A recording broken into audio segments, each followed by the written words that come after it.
primeiro estágio da cicatrização, as plaquetas aderem-se aos vasos sanguíneos lesados. A ferida contém secreções, fragmentos de células e sangue. Uma crosta se forma na superfície. A crosta protege a ferida de contaminação bacteriana, ressecamento e agressão física. A fase de catabolismo e exsudação dura cerca de 2 a 3 dias e então se funde com a segunda fase da cicatrização, proliferação. A duração real de cada fase varia bastante. A proteína é responsável pelo desenvolvimento das fibras de colágeno. As vitaminas A, B, D e C estão diretamente envolvidas na cicatrização da ferida. Alguns medicamentos, tais como os estrogênios, tendem a impedir a cicatrização. A obesidade tende a dificultar a cicatrização, porque a circulação no tecido adiposo é deficiente. A formação do tecido conjuntivo, contendo fibras de colágeno, é a marca da segunda fase, regeneração. As células do tecido morto liberam vários agentes que têm o efeito de puxar as extremidades da ferida. Elas também estimulam a divisão celular em torno das bordas da ferida.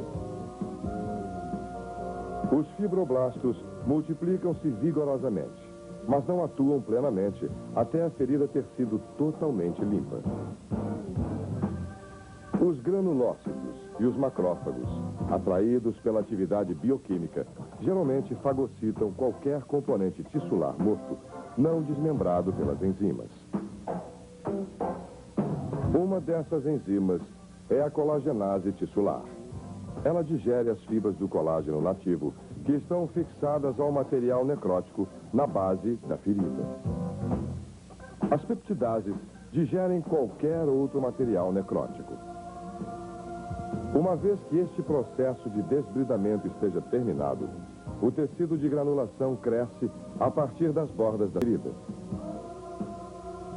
Este tecido promove a epitelização, preenchendo a falha tissular e pavimentando o caminho para a terceira e última fase da cicatrização, a reparação. As células epiteliais em torno das bordas cercam a ferida e a cicatrização está completa.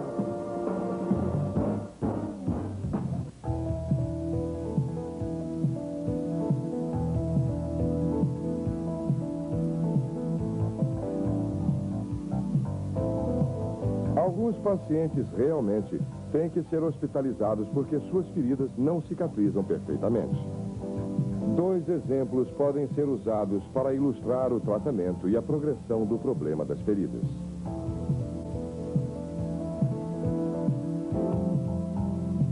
Úlceras de decúbito e úlceras varicosas de perna.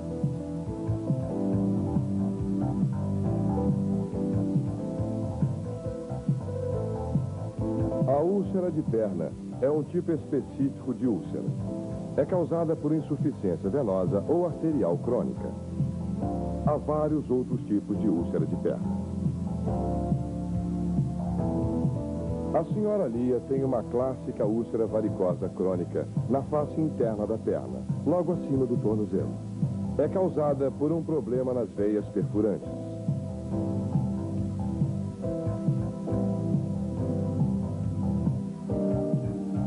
As válvulas destas veias têm falhado, permitindo que o sangue passe do sistema profundo para o superficial.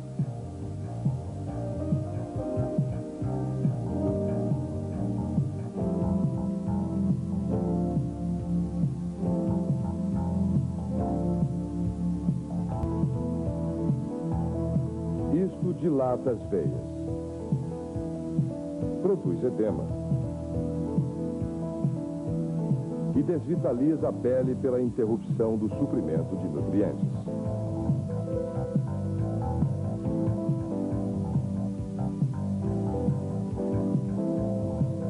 Um trauma, mesmo pequeno, pode resultar na formação de úlcera na pele lesada, assim como os métodos convencionais de diagnóstico diferencial, como a palpação do pulso pedioso, várias outras técnicas estão agora disponíveis.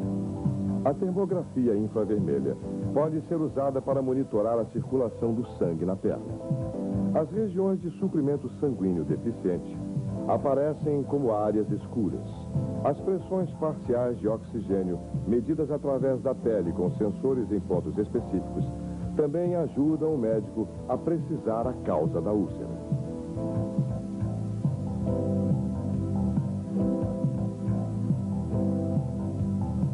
Estes métodos e a medição do fluxo sanguíneo pela técnica de Doppler são também usados para monitorar a resposta ao tratamento. No tratamento da úlcera, os objetivos são limpar a ferida, estimular o tecido de granulação, promover a epitelização. Tal como a úlcera, a doença vascular deve ser tratada. Os tratamentos compreendem bandagem de compressão, escleroterapia, tratamento para as veias varicosas.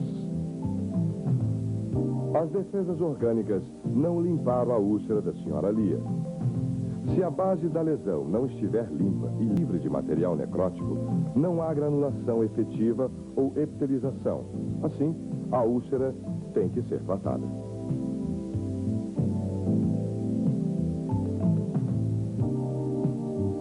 Ela pode ser limpa cirurgicamente e ou com enzimas.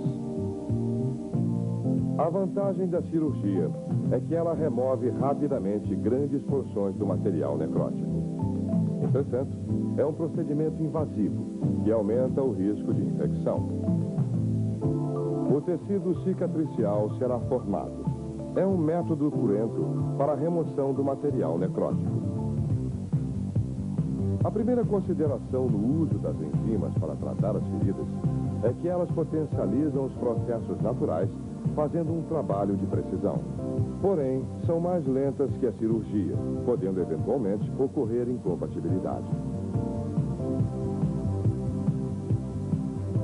A cicatrização da úlcera da perna da senhora Lia mostra como a colagenase e as peptidases funcionam.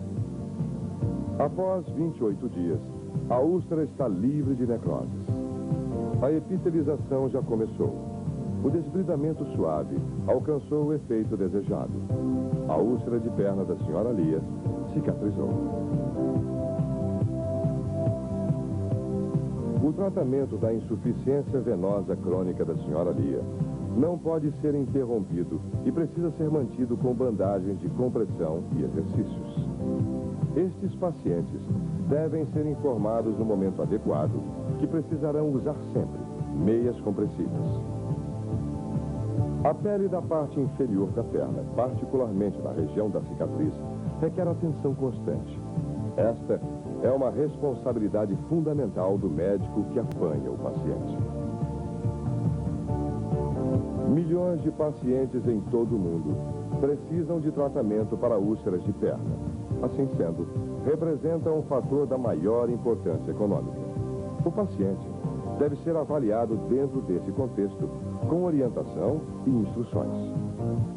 O médico da família da senhora Klein diz a ela o que pode fazer para ajudar na cicatrização da úlcera. Exames regulares são importantes.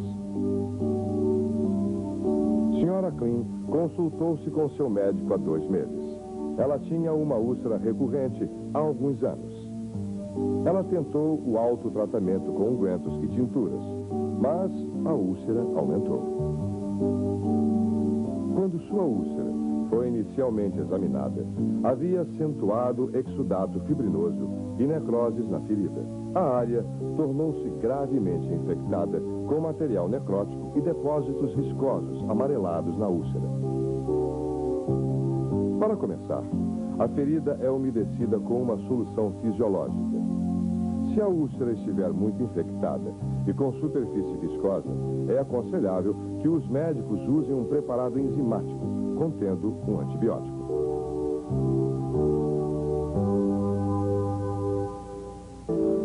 Entretanto, deve-se considerar que os antibióticos tópicos podem ocasionalmente causar reações de sensibilidade. Os principais critérios na escolha de um antibiótico tópico incluem efeito confiável, nenhuma resistência, boa tolerância, pouca alergia de contato, boa penetração. A área ao redor da úlcera também deve ser tratada. Após umedecer a lesão e aplicar a pomada, esta área ao redor da úlcera é coberta com uma pasta neutra para prevenir maceração e sensibilidade de contato. Qualquer dermatite ao redor da úlcera precisa também ser tratada. As enzimas trabalham melhor se a ferida estiver umedecida. Sob a bandagem de compressão protetora, a pele se aquece. O tratamento enzimático é mais ativo no calor. O pH da ferida é importante porque a colagenase é mais ativa em um pH entre 7 e 8. Durante o tratamento enzimático, a ferida não deve, em nenhuma circunstância, ser tratada com antissépticos ou agentes de limpeza, porque estes podem inativar as enzimas proteolíticas. O tratamento para cicatrizar e prevenir úlceras não será um sucesso sem a participação pessoal do paciente. O médico deve ser otimista e persuasivo quando explicar ao paciente o que deve ser feito. O paciente deve ser instruído sobre como usar corretamente as bandagens ou meias de compressão.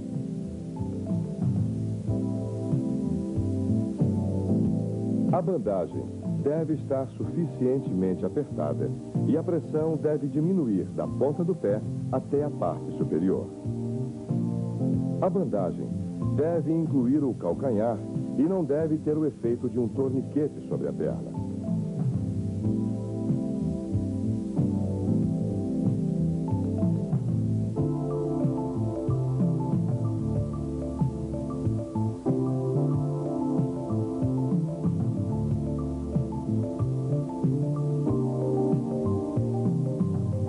Qualquer método de bandagem que satisfaça estas exigências está correto.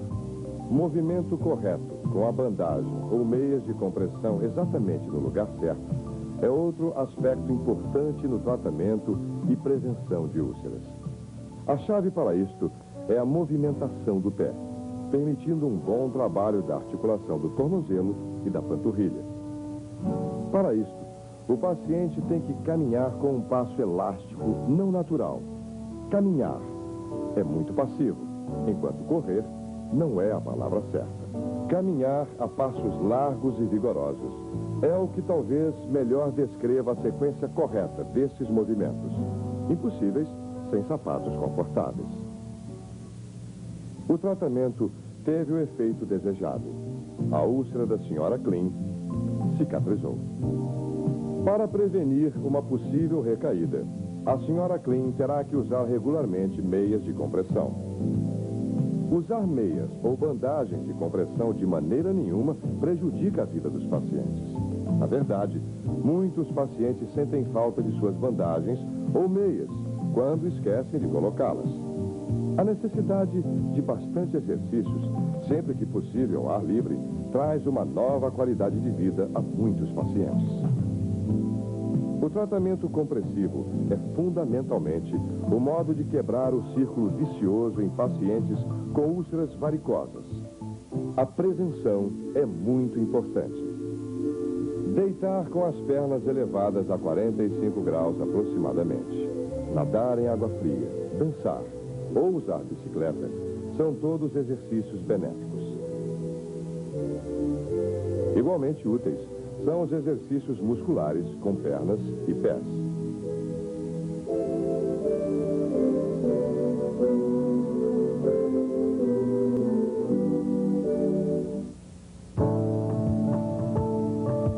As úlceras de decúbito são causadas pela compressão óssea sobre a pele, que comprime os vasos da microcirculação e reduz o suprimento de oxigênio às células.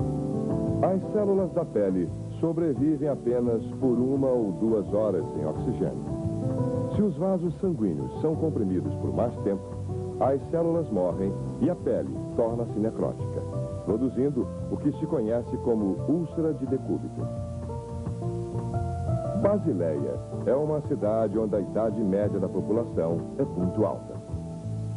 Como parte de um estudo prospectivo, começou em 1977, no departamento geriátrico do Hospital Cantonal de Basileia, uma avaliação onde todas as úlceras de decúbito foram documentadas. Os resultados são: 1977, 15,2% dos pacientes tiveram úlceras de decúbito. Alguns desses pacientes apresentaram úlceras dos estágios graves 3 e 4. 1988, 1,5% dos pacientes tiveram úlceras de decúbito, nenhuma nos estágios 3 e 4. Esta dramática redução foi alcançada por uma estratégia integrada de prevenção e tratamento, baseada no conhecimento da patologia da úlcera de decúbito. Os 5 princípios fundamentais do tratamento da úlcera de decúbito são: aliviar a pressão, proceder ao desbridamento, tratar as infecções, fazer o curativo, reduzir os fatores de risco.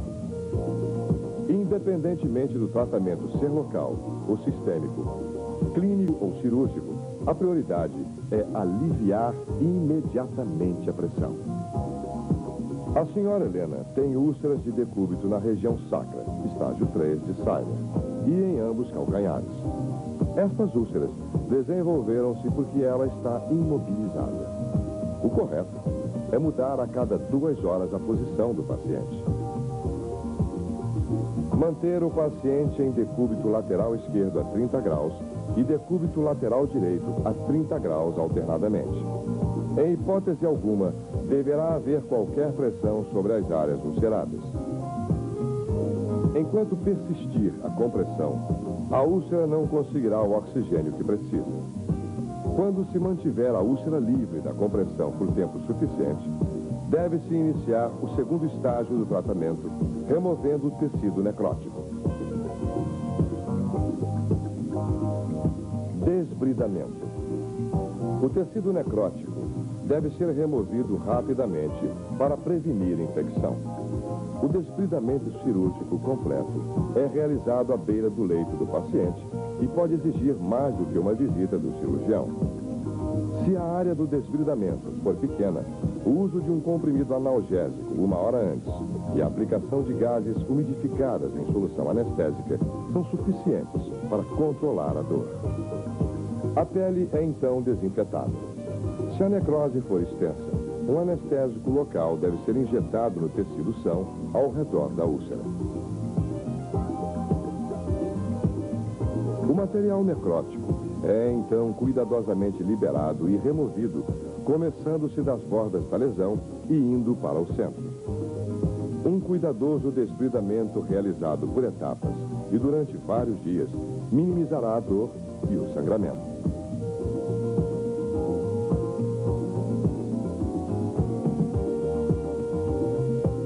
Ao mesmo tempo do desbridamento cirúrgico, as enzimas proteolíticas são aplicadas. A colagenase rompe as fibras do colágeno em peptídeos de alto peso molecular, os quais são então desintegrados pelas peptidases. Essas enzimas lentamente desbridam as mais finas camadas de material necrótico remanescente da superfície da úlcera. Esse material é praticamente impossível de ser removido pela cirurgia. Após 16 dias, todo o material necrótico foi removido da úlcera da senhora Helena. Aliviando-se a compressão e removendo-se o tecido isquêmico desvitalizado, recupera-se o suprimento de oxigênio para a úlcera. O oxigênio também estimula os fagócitos na base da lesão. O organismo se protege da infecção. Os pacientes com baixa resistência podem desenvolver uma infecção local. Isto é diagnosticado quando 5 sinais cardinais de inflamação estão presentes: rubor, edema, calor, dor, talvez febre e leucocitose. Se o paciente apresentar infecção local, deve-se colher material da lesão para exame bacteriológico. Quando os resultados estiverem disponíveis, pode-se prescrever os antibióticos sistêmicos pelo menos por 14 dias. Os antissépticos inibem o crescimento dos fibroblastos e das células epiteliais, assim como o crescimento bacteriano. Antissépticos tópicos somente destroem os patógenos da superfície. Eles não alcançam as bactérias mais profundas, como na base da ferida. Por isso, não são mais usados para tratar infecções locais. Qual é o papel dos curativos na ferida? A fisiologia da cicatrização da ferida deve ser tomada em consideração quando se faz a seleção do curativo. O material do curativo deve ser permeável ao ar, criar um microclima úmido,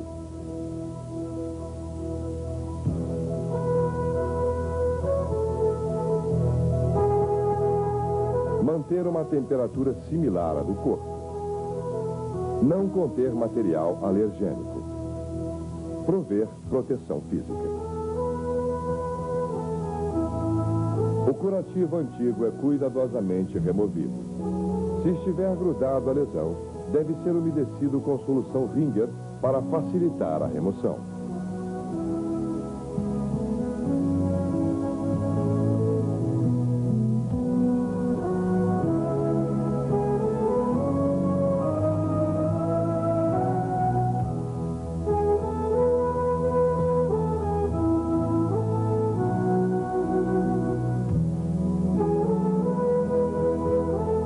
O curativo é removido, a úlcera é examinada particularmente quanto aos 5 principais sinais de infecção local. A superfície da úlcera é agora irrigada com a solução Ringer ou limpa com um jato de líquido de uma seringa com 50 ml. Não se deve secar com compressas, porque isto promove lesão do novo epitélio. Quando há um tecido de granulação limpo e vermelho na superfície da úlcera, cobre-se com compressas de 1 a 2 milímetros de espessura, em geral mantidas úmidas com solução Ringer. Tendo observado todos os princípios para dar ao paciente o melhor tratamento possível, os fatores de risco devem ser eliminados ou reduzidos. Os fatores de risco incluem qualquer condição médica que torne o paciente altamente imobilizado, comprometa a circulação arterial, como por exemplo, o choque e a hipotensão. Contanto que estas condições sejam tratadas por métodos clínicos convencionais, não há razão para que o tratamento das feridas não seja bem sucedido. Aplicando-se a habilidade e o conhecimento médico para prevenir úlceras de decúbito em idosos, pode-se aumentar a sua qualidade de vida e reduzir o custo com cuidados de saúde.